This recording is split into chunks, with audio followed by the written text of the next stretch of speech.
Dr. Mirrafati from Mira Aesthetics. I'm continuing our series of educational video regarding breast augmentation. So the topic of today is, what is alternative to breast augmentation? Augmentation means just enlarging, right? So breast augmentation means enlarging the breast. So obviously alternative breast augmentation means the main one is putting an implant, either saline or silicone.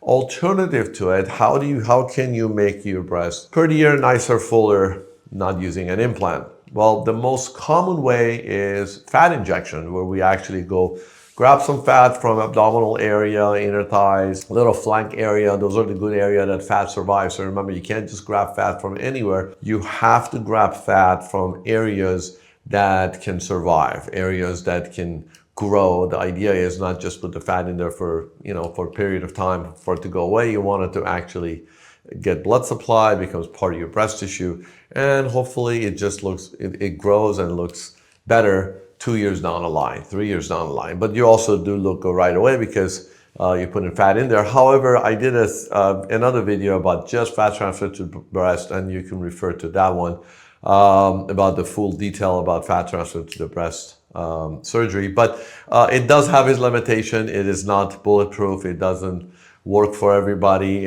You have to have patient selection. It's not like, hey, I'm getting a lipo and I'm getting my breast done. It's not like, hey, I'm doing two procedures in one. Yeah, it's actually two different procedures. Fat harvesting is not liposuction.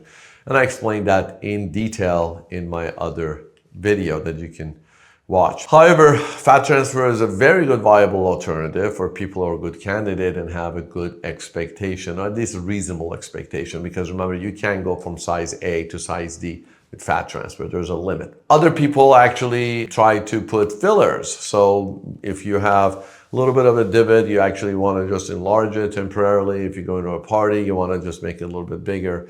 You can inject filler, calcium hydroxyapatite or even hyaluronic acid can be injected.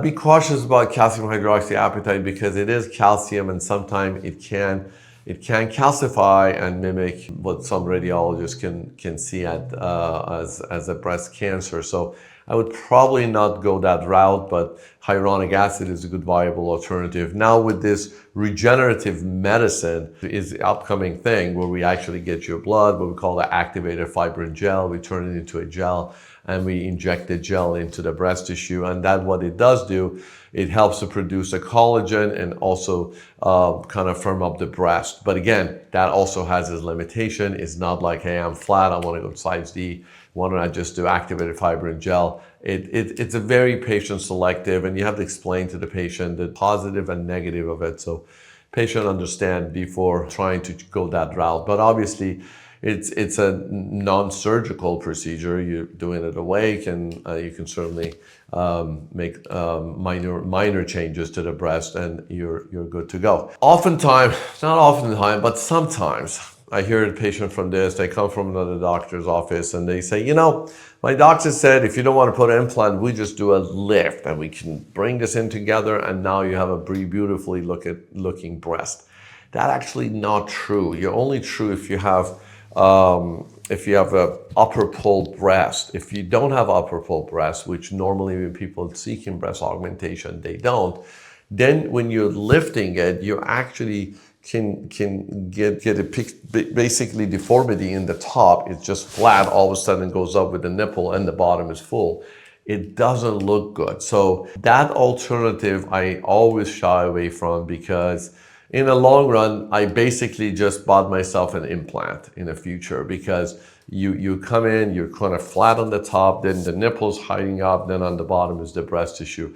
That never looked good. So, and I stopped doing that, explaining, and I try to explain to the patient, and I'm trying to explain in this video.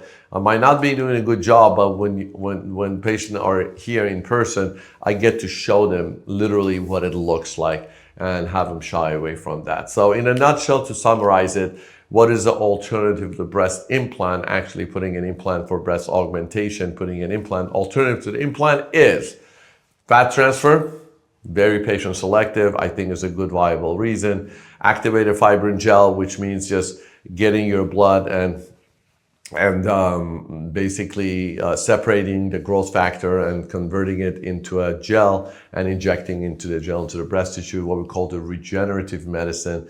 And obviously last on the line is just doing some sort of a hyaluronic acid filler, which I think it might be pretty expensive, but if you're just trying to get some minor changes, it will do good. Thank you.